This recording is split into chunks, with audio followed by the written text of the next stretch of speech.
성경 사경회를 시작하도록 하겠습니다. 오늘 성경 사경회는요, 킹제임스 번역은 왜 사탄의 번역인가? 라는 제목으로 사경회를 하도록 하겠습니다. 여러분, 제가 킹제임스 성경에 잘못된 거에 대해서는 140번 킹제임스 번역은 사탄의 번역이다, 또 141번 킹제임스 번역은 표적을 실제로 변개한 사탄의 번역이다 라는 제목으로 두 번에 걸쳐서 사경회를 해놓은 게 있습니다. 여러분, 이것을 보면 킹제임스 성경이 얼마나 심각한 오류가 있는지에 대해서 사경회를 해놨으니까요. 여러분, 꼭 오늘 이 사경회를 보신 분들은 뒤에 제가 연계시켜 놓을 테니까요. 여러분 꼭 보시기를 바랍니다. 여러분, 이것을 보야만 왜 킹제임스 성경이 이렇게 잘못됐는가를 알 수가 있어요. 여러분, 킹제임스 성경이 잘못됐다고 말을 하면서요, 잘못된 것을 성경에 있는 이 성경과 일치하지 않는 많은 의혹들에 대해서만 이야기를 합니다. 그러니까 킹제임스 성경은 빠진 부분을 다 채워가지고 자기들만 옳다고 하고요, 개역 한글판이나 이런 번역은 또 빠졌기 때문에 잘못됐다고 이렇게 이야기하면서 서로가 잘못됐다고 말을 하면서 무엇이 잘못됐는지는 모르는 거예요. 그래가면서 성경 구절 하나하나만 가지고서 그걸 갖고 굉장히 논을 합니다.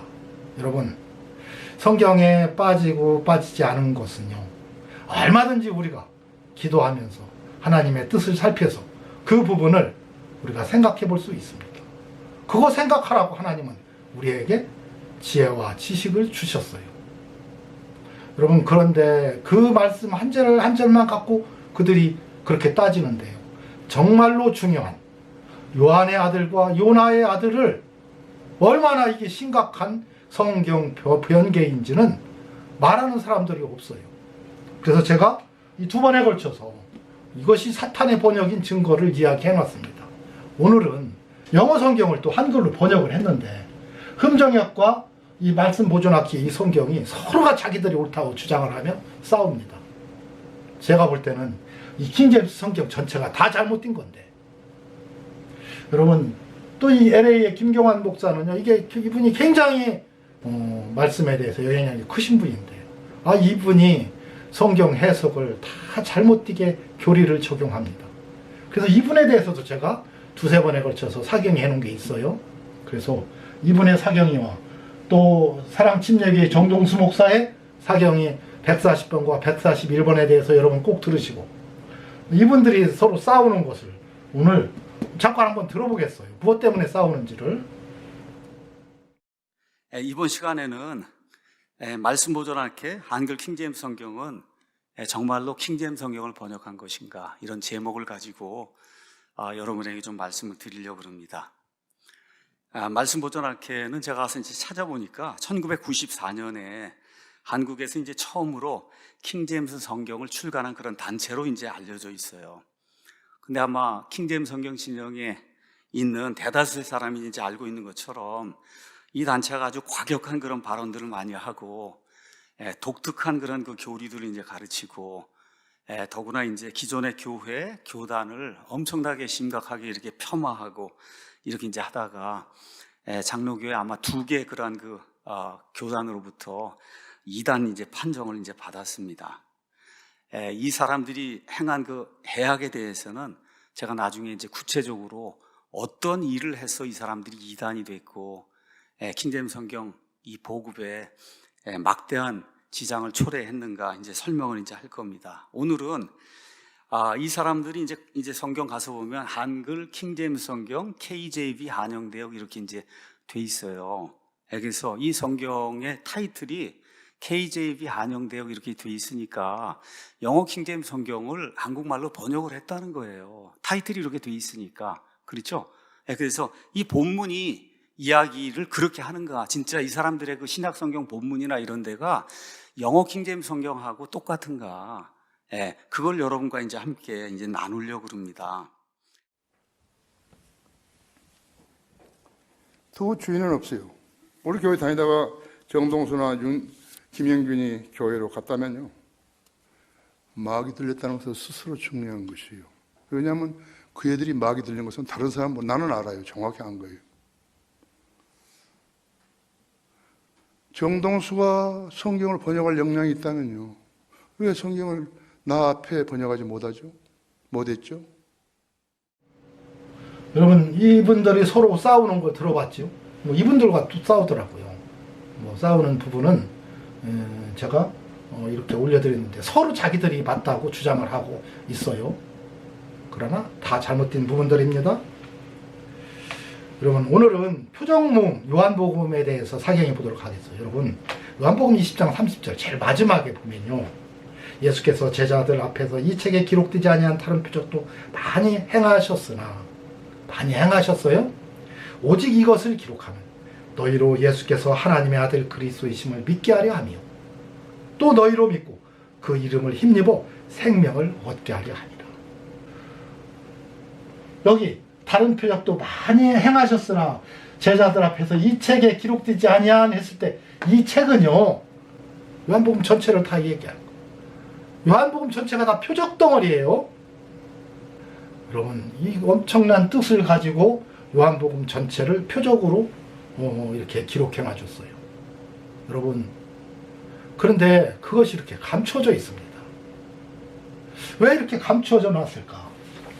하나님의 아들 그리스도이심을 믿게 하려고 감춰놨는데 왜 이것을 감춰놨다는 거예요?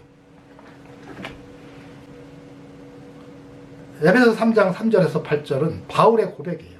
곧 계시로 내게 비밀을 알게 하신 것은 내가 이미 대강 기록한 것과 같은 이것을 읽으면 그리스도의 비밀을 내가 깨달은 것을 너희가 알 수 있으리라. 이게 그의 거룩한 사도들과 선지자들에게 성령으로 나타나신 것 같이 다른 세대에서는 사람의 아들들에게 알게 하지 않으셨으니 이는 이방인들이 복음으로 말미암아 그리스도 예수 안에서 함께 후사가 되고 함께 지체가 되고 함께 약속에 참여하는 자가 됨이라. 이 복음을 위하여 그의 능력이 역사하는 대로 내게 주신 하나님의 은혜의 선물에 따라 내가 일꾼이 되었노라. 모든 성도 중에 지극히 작은 자보다 더 작은 나에게 이 은혜를 주신 것은 측량할 수 없는 그리스도의 풍성함을 이방인에게 전하게 하시고 영원부터 만물을 창조하신 하나님 속에 감추었던 비밀의 경륜이 어떠한 것을 드러내게 하려 하심이라 그랬어요. 여러분, 창세전부터 감추었던, 만물을 창조하신 하나님 속에 감추었던 비밀을 드러내려고 은혜의 선물에 따라 내가 이것을 기록한 일꾼이 되었다는 거예요. 그런데 그것이 사람의 아들들에게는 알게 하지 아니했다는 겁니다. 하나님의 아들들에게는 알게 했다는 거예요. 언제? 다른 세대에서는. 지금 바울이 이제 앞으로 오는 다른 세대에, 그 이후에 이제 여러 세대에 오는 하나님의 아들들에게 알게 하려고 자기가 이렇게 썼다는 거예요. 자기도 왜 이렇게 하나님이 쓰라고 하는지 모르는데 자기도 쓰라는 대로 그냥 썼다는 겁니다. 하나님의 은혜의 풍성함으로 따라 내가 일꾼이 되었다. 그런데 여기 보니까 누가? 거룩한 사도들과 선지자들에게 그래서 성령으로 나타나신 것 같이, 여러분, 사도들이 기록한 사복음서나 신약성경 전체가 다 성령으로 나타내셨다는 거예요. 그리고 성령께서 기록하라는 대로 기록해줬어요. 근데 그렇게 아리송하게 기록해놨습니다. 그래서 오늘은 요한복음에 나타난 표적에 대해서 사경해드리도록 이렇게 하겠습니다. 여러분, 요한복음 1장 요한의 아들 시므나는요, 표적이었습니다. 표적. 마태복음 16장 17절에 예수께서 대답하여 가라사대 바요나 시므나 그랬어요. 여러분, 이름 앞에 바자가 들어가면요, 누구누구의 아들이라는 뜻입니다. 그래서 난 바자를 넣고 이름을 지을 수가 없어요. 왜 그러냐면 누구누구의 아들이 돼버리니까요. 근데 이 많은 이름들이 나오죠? 그럼 누구누구의 아들이라는 얘기예요. 바돌로메는 돌로메의 아들. 바나바가 나오죠? 나바의 아들이라는 얘기입니다. 바디메오가 나오죠? 디메오의 아들이라는 얘기예요. 여러분, 근데 이게 바자가 누구누구의 아들이라는 증거가 어디 있어요? 많이 기록은 돼 있는데.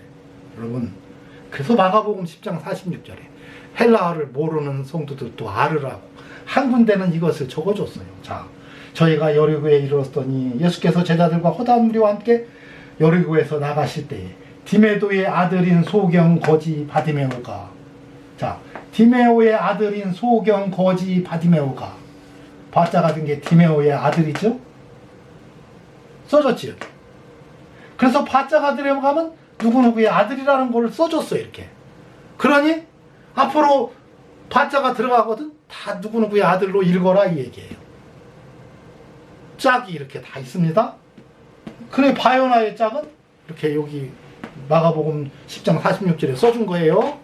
하나님이 이렇게 자상하게 성경에 짝을 다 써줬어요. 그래서 이제 앞으로 바자가 들어가면 이제 누구누구의 아들인데, 여러분 시몬의 아버지 베드로의 아버지의 이름은요 요나입니다. 그래서 요나의 아들이 맞아요. 근데 요한복음에서는 요한의 아들아 그랬어요. 그랬더니 킹제임스 성경에서는 이걸 다요 요나의 아들로 다 바꿔놔 버렸어요. 요나의 아들. 킹제임스 성경은 이렇게 다 바꿔놨습니다. 어떻게 해서 이렇게 바꿨느냐는 게. 여러분 만약에 이 바꾼 것이 틀려서 이렇게 바꿨다면요, 여러분 창세기 1장과 2장은요 창조가 달라요. 만물을 다 창조하시고 사람 만들었고요. 사람도 만들고 만들 때 아무것도 없었어요. 그러면 둘 중에 하나를 고쳐야 됩니다. 창세기 6장 19절과 7장 2절에 보면요 이게 분리처럼 게 나오는데 이렇게 많아요. 그러면 왜 고기는 요한의 아들 요나의 아들로 바꾸고 이것들은 안 바꿔요? 이 사람들 이거는 또 하나도 안 바꿨어요. 잠깐 한번 살펴볼까요? 창세기 6장 19절에 보면 혈육에 있는 모든 생물을 너는 각기 암수 한 쌍씩 방주로 이끌어들여 너와 함께 생면을 보존케 하되 그랬어요. 금방 얘기하고서요. 7장 2절에는 뭐라고 했냐? 너는 모든 정결한 짐승 암수 7씩, 부정한 것은 암수 2씩 을 4개로 취하며 그랬어요. 언제는 한 쌍씩만 하라고 해놓고 언제는 7도 오고 또 한 쌍도 하라는 게. 그러면 둘 중에 하나를 고쳐야지요. 이건 또 왜 안 고쳐요? 킹제임스 성경 여러분들 사무엘하 24장 1절과 역대상 21장 1절에 보면요 헷갈려요. 두 개 다. 자, 여호와께서 다시 이스라엘을 향하여 진노하사 저희를 치시고 다윗을 감동시키사 가서 이스라엘과 유다의 인구를 조사하라. 그래서 민수기입니다. 인구조사예요. 민수기는 인구조사하라고 했어요. 근데 이 똑같은 연계구절이 하나가 또 있죠. 어디에요? 역대상 21장 6절에면요 사단이 일어나 이스라엘을 대적하고 다윗을 격동하여 이스라엘을 계수하게 하니라. 똑같이 숫자를 세는데 하나는 사단이 시켰고 하나는 여호와께서 시켰어요. 그러면 둘 중에 하나가 틀린데 이것도 둘 중에 하나를 고쳐야지요. 왜 안 고쳐요? 마태복음 27장 9절에 보면요 분명히 선지자 예레미야로 하신 말씀이 이루어나니 그랬어요. 근데 이게요 스가랴 11장 11절에 있습니다. 이 말씀이 예레미야가 한 얘기가 아니에요. 똑같은 말이 스가랴에 있는데 혼동을 했어. 그렇다면 이거야말로 여기를 예레미야를 스가랴로 고쳐야지요.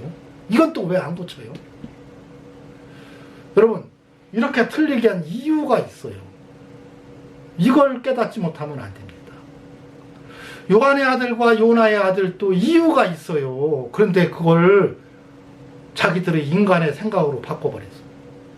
원문에는 분명히 요한의 아들로 써있는데 그래놓고 자기들이 맞다는 거야. 그게 사탄의 역사인 증거입니다. 킹제임스 성경이 얼마나 우스운 건지 사탄의 번역인지 요한의 아들 하나로 이것은 알 수 있는데 모든 목사님들이 킹제임스이 잘못됐다고 말은 하면서요 요한의 아들에 대한 의미를 모르니까 네? 그냥 뭐 이런 구절만 갖고 서로 공격하고 그러는 거예요. 그 부분도 다음부터 계속해서 사경을 해드리겠는데 오늘은 표적에 대해서만 사경해 드리도록 이렇게 하겠습니다. 여러분 베드로의 아버지의 이름은 요나가 맞아요. 그러나 베드로가 요한의 아들이라는 말은요 요한을 통해서 하나님의 말씀을 가르침을 받았고 메시아 사상을 배우게 되었고 세상죄를 지고 하나님의 어린 양이 오실 것을 배웠고 또 요한을 통해서 회개하게 되었고 요한을 통해서 거듭나게 되었고 거듭 태어났다고 해서 요한의 아들이라고 얘기했던 겁니다. 그러니까 바울은 디모데를 향해서 아들아라고 했잖아요. 고린도전서 4장 17절에 보면 이를 인하여 내가 주 안에서 내 사랑하고 신실한 아들 디모데를 너희에게 보내었노니 그랬어요. 자기의 아들이라는 게. 디모데전서 1장 18절에 아들 디모데야 그러죠. 디모데후서 1장 1절에 보면 하나님의 뜻으로 말미암아 그리스도 예수 안에 있는 생명의 약속대로 그리스도 예수의 사도된 바울은 사랑하는 아들 디모데에게 그래요. 언제 디모데가 바울의 아들이 있어요?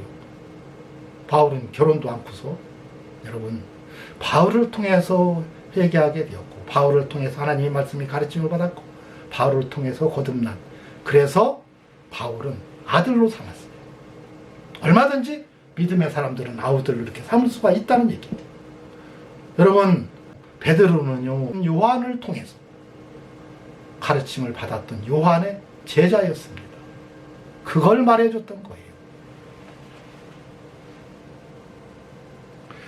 근데 그 요한은요 주의 길을 곧게 하라고 주의 길을 평탄케 하라고 오신 분이었어요. 요한복음 1장 23절에 보면 가룟때 나는 선지자 이사야의 말과 같이 주의 길을 곧게 하라고 광야에서 외치는 자의 소리로다 그랬어요. 주의 길을 곧게 하려고. 마가복음 1장 1절에 보면요 하나님의 아들 예수 그리스도 복음의 시작이라 하면서 광야에서 외치는 자의 소리가 있어 가로되 너는 주의 길을 예비하라 그의 첩경을 평탄케 하라 그랬어요. 첩경이라는 얘기는요 이렇게 처음 이렇게 간 길들을 첩경이라고 해요. 그래서 사람이 한두 명 지나가고 나면 산길도 어렴풋이 이렇게 길이 생기잖아요. 그 길을 평탄케 하는 건 골라가지고 판판하게 해서 정말 너무너무 쉽게 갈 수 있는 그런 길로 만드는 것이 평탄케 하는 거예요. 마태복음 3장 3절에도 보면 광야에서 외치는 자의 소리가 있어 가로되 너희는 주의 길을 예비하라 그의 첩경을 평탄케 하라 그랬어요. 곧게 하고 평탄케 하기 위해서 온 분이 요한이에요. 여러분 요한이 주의 길을 곧게 하고 주의 길을 평탄케 하고 그의 첩경을 평탄케 한 것이 뭐가 있어요? 성경 아무리 찾아봐도요 없어요. 예수님한테 세례 준 것밖에 없고요 세상죄를 지고 한 하나님의 어린 양이라고 한 것밖에 없어요. 여러분 주의 길을 예비하고 평탄케 한 게 뭐예요? 지금부터 그것을 살펴보도록 하겠습니다. 요한복음 1장 34절에서 46절까지 보겠어요. 이튿날 요한이 예수께서 자기에게 나오심을 보고 가로되 보라 세상죄를 지고 가는 하나님의 어린 양이로다. 세례 요한이 그랬어요. 내가 전에 말하기를 내 뒤에 오시는 사람이 있는데 나보다 앞선 것은 그가 나보다 먼저 계심이라 한 것이 이 사람을 가리킵니다. 나이는 요한이 훨씬 더 먹었는데 6개월 먼저 태어났는데 나보다 앞섰다는 거예요. 왜? 창세부터 계시기 때문에. 나도 그를 알지 못하였으나 내가 와서 물로 세례를 주는 것은 그를 이스라엘에게 나타내려고 지금 많은 사람들에게 세례를 주고 있다. 요한이 또 증거하여 가로되 내가 봄에 성령이 비둘기같이 하늘로서 내려와서 그의 위에 머물렀더라. 나도 그를 알지 못하였지만 나를 보내어 불로 세례를 주하신 그이가 나에게 말씀하시되 성령이 내려서 누구의 머무르는 것을 보거든 그가 곧 성령으로 세례를 주는 이인 줄 알라 하셨기에 내가 보고 그가 하나님의 아들이심을 증거하였노라 하니라 그랬어요. 그러니까 요한이 그동안 물로 세례를 주면서 이 독사의 자식들아 회개하라 하면서 회개를 외치면서 물로 세례를 줬던 것은요 하나님의 아들 그리스도가 오셔서 이제 언젠가 세례 받으러 올 텐데 그때 누군가 와서 성령이 비둘기같이 내리는 것을 보거든 그가 하나님의 아들이심을 그리스도이심을 알리기 위해서 했다는 거예요. 그리고 진짜로 예수님이 오시자 세상 죄를 지고 하는 하나님의 어린 양이라고 하고서 예수님한테 세례를 주지요. 그게 결국 예수님이 하나님의 아들 그리스도이심을 드러냈어요. 근데 그거 누가 알아요? 여러분 당시에 있던 사람들은 몰라요. 자기만 알지. 그리고 제자들이 섰을 때 제자들에게만 알게 했어요. 자, 이튿날 요한이 자기 제자 중 두 사람과 함께 섰다가 예수의 탄심을 보고 말하되 보라 하나님의 어린 양이었다. 두 제자가 그의 말을 듣고 예수를 쫓거늘 그랬어요. 이제 요한의 두 제자가 예수님을 쫓아갔습니다. 이거 외에는 한 게 없어요. 주의 길을 평탄케 하고 예배한 게 뭐 있어요? 왜 자기에게 나오심을 보고 가로되 보라 세상 죄를 지고 가는 하나님의 어린 양이로다 했을 때 이것은요 자기만 한 거예요. 또 여기는 지금 자기도 몰랐다는 거예요. 그래서 성령으로 성령이 비둘기같이 내려놓은 것을 보거든 알게 하라고 해서 제자들 보는 데서 그 얘기를 했더니 제자들이 이제 예수님을 따라간 겁니다. 쫓아가서 예수님의 제자가 그답된 게 아니에요. 예수의 단심을 보고 말하되 보라 하나님의 어린 양이로다 했더니 두 제자가 그의 말을 듣고 예수를 쫓아갔어요. 예수께서 돌이켜서 쫓아온 것을 보고 왜 쫓아오냐 물었어요. 그랬더니 무엇을 구하느냐 했더니 랍비여 선생이라고 하지 어디 계십니까? 어디 삽니까? 이렇게 물어봤어요. 그랬더니 예수님이 그래서 가라사대 와 보라 와서 봐라. 그러므로 저희가 가서 예수님의 계신데 집에 쫓아가서 보고 제자들 둘이 와서 봤어요. 보고 그날 함께 거기서 거했다 했어요. 언제까지? 10시쯤 되었더라. 이 10시면 오후 4시까지입니다. 그게 뭐 한 10시쯤 따라가서 오후 4시까지 뭐 한 대여섯 시간 7, 8시간을 온종일 하루 있었다고 봐야 되죠. 근데 그 두 사람 중에 한 사람은 안드레라는 거예요. 베드로의 형제 안드레라는 겁니다. 한 사람은 몰라요. 그런데 왜 하나님은 이렇게 모르게 써놨을까? 여러분 모르게 하려고 아까 써놨죠? 사람의 아들들은 모르고 하나님의 아들들은 알게 하려고 이렇게 써놓은 거예요. 하나님의 아들들만 알라고. 그래서 감춰놓은 겁니다. 자 41절 보면 자 그가 먼저 안드레가 먼저 자기 형제 시몬을 찾아 말하되 우리가 메시아를 만났다. 여긴 우리가 그럽니다.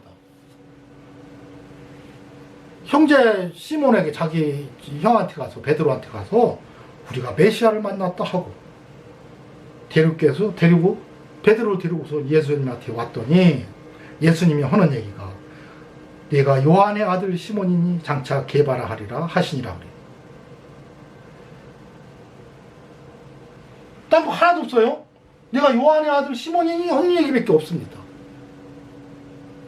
자 이튿날 그랬어요. 이튿날 예수께서 갈릴리로 나가시려다가 빌립을 만나 이르되 나를 쫓으라 하시니 빌립이는 안드레와 베드로와 한 동네 베세다 사람이라 그랬어요.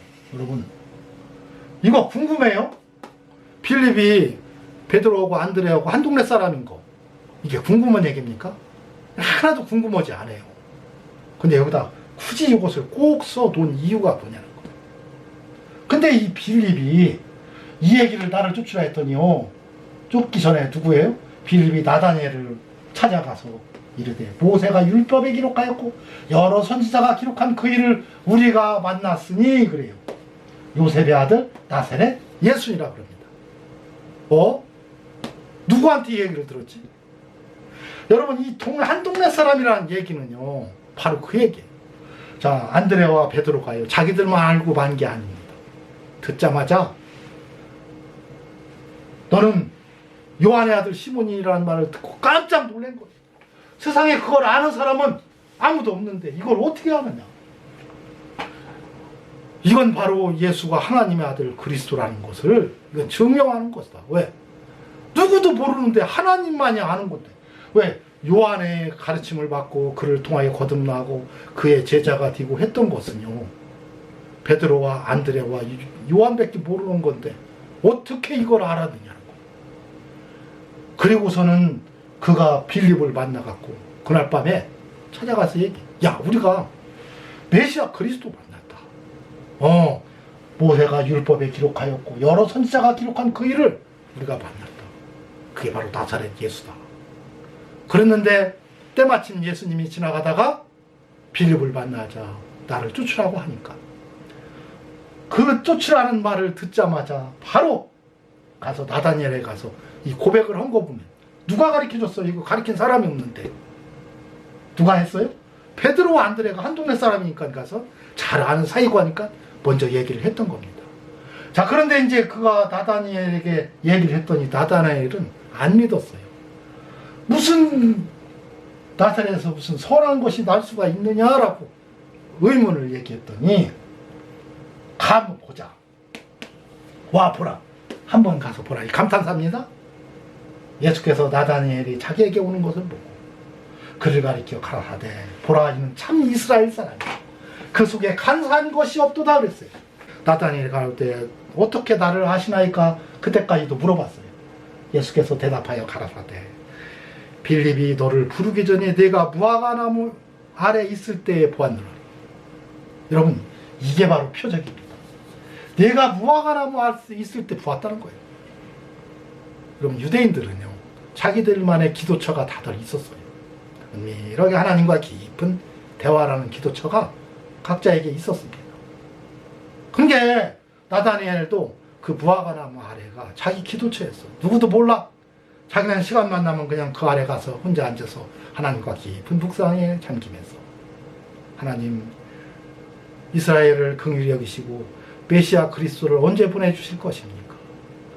많은 사람들이 병으로 고통 중에 있고 고통 중에 있사오니 하나님이여 우리 이스라엘을 긍휼히 여기시고 메시아 그리스도 하나님의 아들을 보내주셔서 그들은 기도했던 거예요. 그 기도할 때 보았다는 겁니다. 깜짝 놀란 거지. 내가 거기서 기도하는 건 아무도 모르는데 나밖에 모르는데 어떻게 예수님이 아냐고. 그랬더니 나다니엘이 대답해요. 라비여 당신은 하나님의 아들이시오 당신은 이스라엘의 임금이로소이다. 이 말 때문에 무화과나무에 보았다는 것 때문에 이게 바로 표적인 겁니다. 어떻게 내가 거기서 기도하는 걸 아느냐. 여러분 이것처럼 요한의 아들 베드로도요 내가 요한의 아들 시몬이라는 것 그 한마디에 완전히 뒤집어져 버린 거. 그래서 얘가 나를 따르라고 했을 때요 그들은 두말할 것도 없이 예수를 다 쫓았습니다. 모든 걸 버려두고 다 예수를 쫓았잖아요. 이게 바로 주의 길을 평탄케 하고 주의 길을 예비했던 거예요.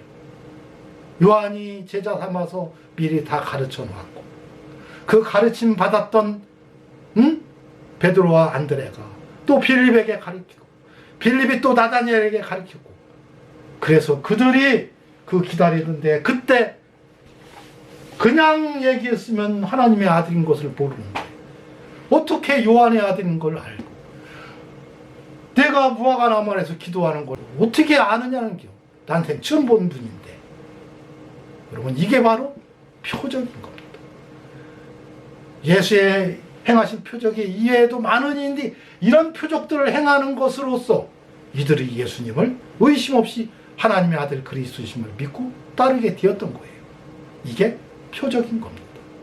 그래서 주의 길을 예비하고 평탄케 했던 것은 세례 요한이 와서 다 가르쳐놨어요.